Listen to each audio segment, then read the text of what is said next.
So it looks like we've got a new president in America, Mr. Trump. And I've been very quiet, really, about Trump.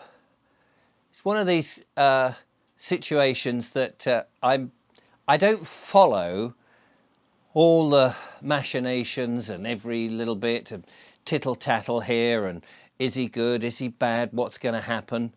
It seems to me that what's going to happen is going to happen anyway. And when looking at sources for information, it's very difficult these days to know who's right, who's wrong, and what one should think about any of this stuff. There are plenty of people who will say, yes, he's the saviour, he's the good guy, thank goodness he's got in and we're all going to be saved, you watch, it'll unfold. And then there's plenty of others who are saying, no, he's the Antichrist and he's bluffing, he's giving us a few good things and then he's going to whack us with something bad. And what is the answer? What is the truth? Well, for me, I don't know. I don't really know. And what can I control for me, my family, my friends, and what can I do about anything? Well, again, I've said this before, are we always looking for a saviour who is going to save everybody and that we all go, yeah, that's really great. And it, you know, if it happens, it happens, and it will be fantastic if we get somebody, and if Trump is that man, then that's great, and I'm all for it. But in the meantime, what can I control? What can I do about my own situation? And in the 2 years or so, just over 2 years now, that I've been making these videos where I started sitting here and thinking about what's going on and understanding and disappearing down the rabbit holes, it's always occurred to me that we have to take responsibility for ourselves. Yes, it's nice that somebody can help us, and governments don't generally seem to help us. They seem to have their own agenda, whatever it is. And perhaps in the past they've done things because they just wanted votes, or they've lied to us. But does that really benefit you and I? I'm not really sure. And I start to think, well, what can I do? I must take responsibility for myself, not relying on all these other people. And we've seen that, have we not, with the farmers at the moment, who have been under pressure from the government with the inheritance tax, that 50% that they want to whip off a certain section of farmers. And of course, chickens, I think it is, are being culled at the moment in huge numbers because we're being told, again, some rubbish about bird flu and a virus that's never actually been isolated. And we're being sold a similar story to impoverish farmers, to make their lives difficult. Same with the PCR test, isn't it? Looking for TB, in which a PCR test is probably not the best device, because if you do enough cycles of it, you'll find all sorts of stuff. You'll find the answer you're looking for. And if your motivation is to get rid of cattle, to get rid of livestock, to stop the dairy industry in its steps, because you have an agenda, then again, you'll have a test that will bring the results that you want, and that's clearly not right. And I've mentioned before that I actually think that farmers themselves have so much power if they realised who they were. Instead of going cap in hand and acknowledging the government are their masters and that they bow tow and say, oh, please, cap in hand, please don't be nasty to us, and actually got themselves together and realised, well, hang on a minute, we're farmers, we know how to grow food. Everyone's dependent on farming and food, and most people actually don't, if they understood what food was, wouldn't want synthetic rubbish that's been highly processed and is nutrient deficient, has no vitamins in it, and is destroying not only the soil, which is so important, but also the wildlife.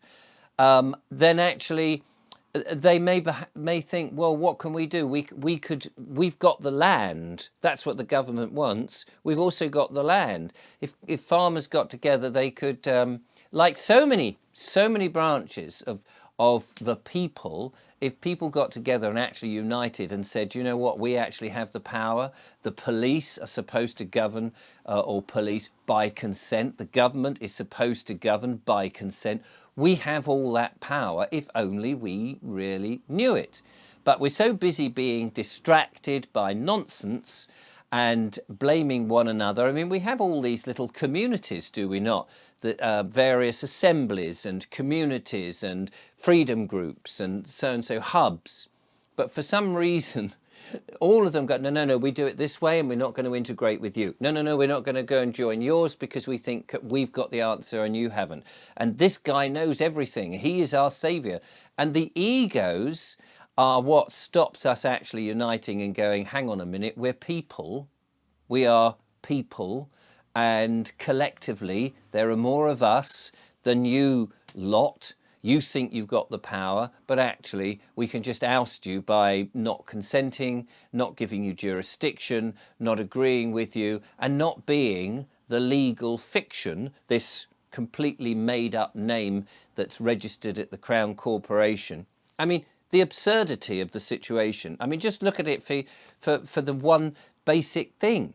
When you're born, you're given this birth certificate or a copy of a certified copy of a certificate, right? And you have to set up a bank account and you have a utility company and you might register with the council and all of these things. And they all the time they say, yeah, we need to prove who you are. What's your identity? Bring in your birth certificate. And yet it says on the birth certificate, when you look at it, it says this is not to be used as to identify you. So it's not you, and yet people still think, oh yeah, this refers to me, and they've been brainwashed and grown up with this nonsense, and it just drives you mad. You think, can you not really realise who you are? You are men and women, you are of the people, that you have your own power, and actually you could just turn around and say no. So why is it that we continually look for a saviour, for somebody else, for the cavalry to come riding over the thing? They may not come, but if they do come, that's great. That is the icing on the cake. Fantastic, lovely, thank you so much, it's brilliant. And I've often wondered, where are the intermediate people, you know, the millionaires, not the billionaires who are trying to corrupt everything and have big corporations and buy up every small little family-run business or sole trader or whatever.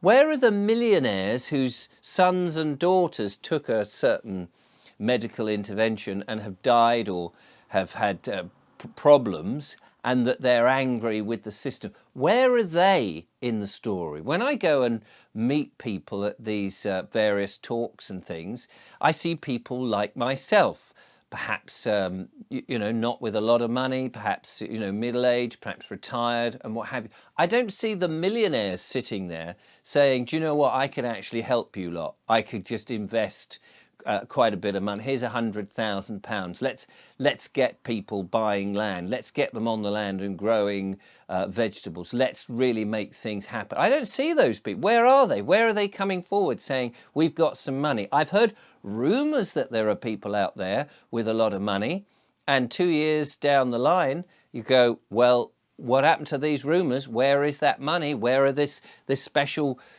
funds that were supposed to be out there, that again we've been distracted looking for saviours all the time? And ultimately it's down to us, isn't it? It's down to us to take back responsibility.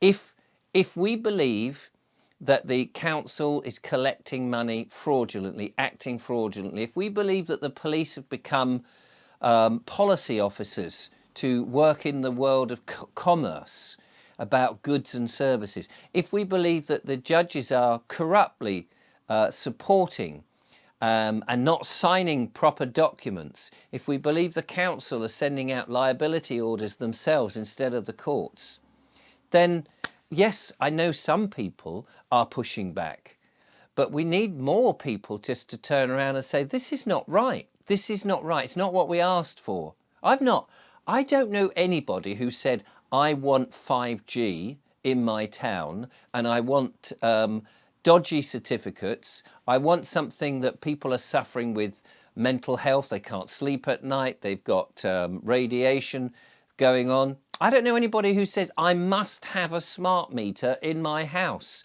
I must have a smart motorway. I must have a phone that is listening to me.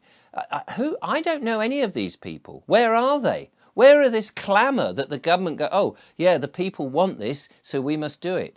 It doesn't exist. Not as far as I can see. I mean, unless you happen to be that person out there who is sitting there going, but I want 5G, oh yes, and I want a smart meter, and I want fluoride in the water, and I want the chemical trailing going up in the skies and being poisoned and getting ill. I want turbo cancer. I want to have little white pills that the GP will give me that has all these side effects, including death if I take them. And I don't know who that person is, but somebody somewhere seems to be saying to the government, yeah, well, I want it, I really want it, and all my mates want it, and the rest of the population wants it. Well, if we don't want it, if we really don't want it, it's down to us. Not a saviour. Great, as I say, icing on the cake if they do it, but isn't it down to us to make the decisions, to say no? What can we do for ourselves? No, thank you. Don't want any of that. No, thank you. I just want to live a nice, wholesome, holistic life with my family, doing good stuff. And I don't want any of this rubbish. Thank you very much. 20-mile speed zone, surveillance, facial recognition, digital IDs, currency that's not backed by anything. I mean, there's so much that we're just going, oh, yeah, well, we can't do anything about it. We'll just put up with it.